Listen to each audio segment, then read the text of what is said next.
আজকে একটা special day এবং সেই স্পেশাল ডেতে তিনজনই আর কি এসেছে। আচ্ছা, তার আগে কি প্ল্যানিং হয়েছে যে বন্ধু বা বোনের এরকম একটা বিগ ডেতে যাচ্ছি, কে কি পরবো সেই প্ল্যানিং যেরকম থাকে আর কি?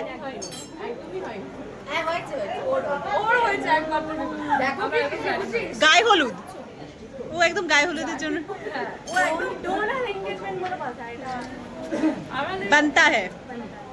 মানে আমরা জানি যে কিছুটা করতে হবে, গর্জিয়াস করে কিন্তু বিয়ের দিনে স্পেশাল ভেবে যাবে ও সেটা এখন থেকে সাবিয়াস আছে সাথে ডিসকাস করে আর মানিশ মালহোত্রা মানিশ মালহোত্রা ও ওয়াও, আচ্ছা আচ্ছা। বিয়ের দিন তো বিয়ের দিন তো একটা বিষয় থাকে, জুতো চুরির একটা ব্যাপার থাকে। আজকে কোনো সব প্ল্যানিং ট্যানিং নেই বলো? আজকে আংটি চুরি হতে পারে, ও ও পড়ানো হয়ে গেছে সেটা এর চিন্তা ভাবনাটা অনেকটা উঁচু। সেটাও আমরা দেখব। আচ্ছা খাওয়া শুরু হয়েছে? এই যে আমার তো শুরু হয়ে গেছে, ওরা একটু লেট আর মিষ্টি দিয়ে খাওয়া হয়ে গেছে। ও শুধু ও খুব ফটো অবসেস, ও আমাকে এসেই বলছে মিষ্টি দিয়ে আমার ফটো তুলে দে। এবার তুমি তুলছিল আমরা দেখলাম, আবার কোনটায় লাইট বেশি লাইট কম। তাছাড়াও স্টেজের পাশে দাঁড়িয়ে কিন্তু তুমি একটুখানি নেচে নিচ্ছিলে ডোনা যখন স্টেজে ছিল, সেটা আমরা দেখতে পেয়েছি। দেখেছি। এই মিষ্টির কি নিজের কথা মনে পড়ছে?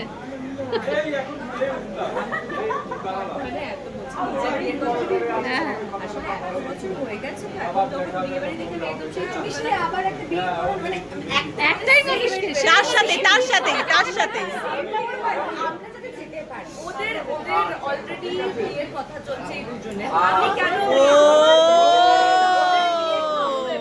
সিক্রেট ফাঁস। মিষ্টি আজ অব্দি যাই বলেছে সেটা পরে সত্যি বেরিয়েছে।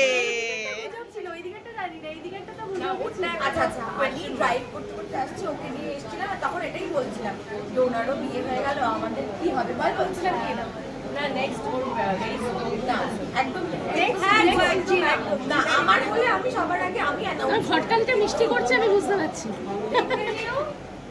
আমরা বলছি তো মিষ্টি যতবার যত খবর দিয়েছে সব ঠিক, সব একদম ফাঁস করে দিল। হ্যাঁ ফাঁস করে দিল, আমি নিজেই এইভাবে ফাঁস করে দিল। তবে একটা বড় সামনে আবারও মজার জন্য সবার আবার একসাথে মিলিত হবে। এবার একটুখানি বলো যার জন্য, যার বিগ ডেতে আসা ডোনা তাকে কি এবং সায়ন্তনের আর কি এরকম একটা দুর্দান্ত দিন, এবং ওদের শুরু খুব টেনশনও করছিল, কিছু বলেছিল সেসব নিয়ে? আজকে সকালে ফোন করেছিল, ফোন করে বলছে বৃষ্টি অস্বাভাবিক টেনশন হচ্ছে, কি করবো কিছু বুঝতে পারছি না, সাইডে কি করবো হবে। তুমি অ্যাডভাইস দিচ্ছিলে?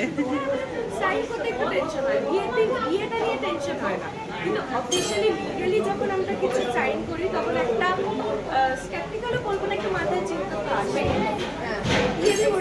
বাকি দুজন শুনে নিচ্ছে আগে থেকে, যখন তাদের ফিউচারে হবে তখন ওটা হয়ে গেলে আমার বিয়ের দিন আর একটা ছিল হয়ে গেছে। তো হয়ে গেল। তারপর কি বলবে তাদের জন্য? আমার টাইমে তো মা বাবারা, আমার মা তো সাইন করে, আমার মা করেনি, আমাদের সোশ্যাল লাইফে আমার চাইলে ওর মা আবার বিয়ে হয়নি, ও এমনি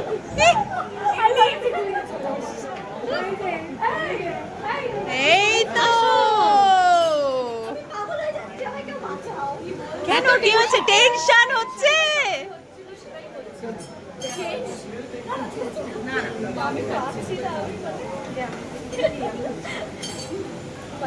প্রিন্সেস ট্রিটমেন্ট দিচ্ছে কিন্তু। আচ্ছা, ডোনার কতটা টেনশন হচ্ছে এখন? আর হচ্ছে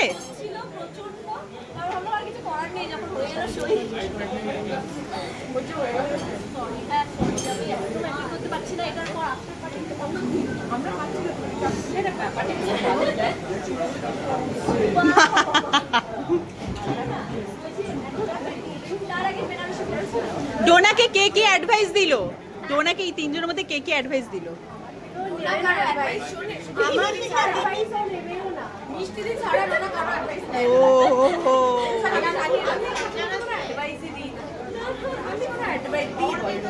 মানে ভালো অ্যাডভাইস না, তুই এবার বড় হয়েছিস, এবার একটু মাইন্ডটা স্টেবল কর, হ্যাঁ